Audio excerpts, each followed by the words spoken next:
All right, it's time for another edition of Fumble of the Week. And my fumble for this week, Samaria, is going to Bijan Robinson, the Atlanta Falcons running back, who last night, after the Falcons' victory, was in a post-game press conference, and he said something that you just shouldn't say. The brother forgot that he was at work.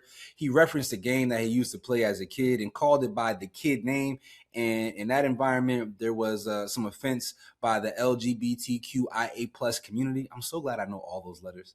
And so he's already had to issue a public statement of apology. I'll read that really quickly. He said, "Hey, everyone, I want to apologize for the insensitive comment I made in the broadcast. It was a football game we used to play as a kid, but that's not an excuse. I recognize the mistake and make sure to do better in the future. It was not reflective of my beliefs, and I am so sorry to those I offended. Seriously." Of course, my fumble has to go to Sherrone Moore. That was just, I think he's probably going to get fumble of the year for me because I just can't imagine you being so willing to ruin your entire career. That is crazy to me. And then go to jail for allegedly threatening to take your own life and then the person who you were ruining your life with. I have to give honorable mention, though, to the University of Michigan. We know that they have been embroiled in scandal for the last couple of seasons.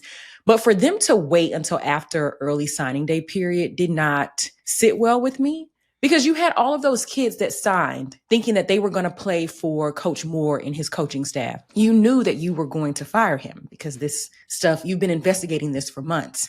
So now these kids are basically stuck here because a lot of their committable offers, those schools have probably given those offers to another kid. Business is business, though. You don't want to lose I out on get the that. recruits. So I understand. I actually understand that more than any part of this story at all. Now, is it morally right? No, but can I understand you not wanting to lose recruits that can help your program continue to maintain and sustain itself?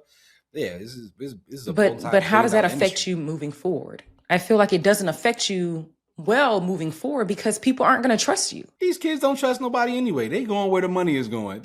Trust is out the window. This is business at this point. Kids ain't worried about that no more. It's where can I get the biggest check? Oh, there, that's where I'm at.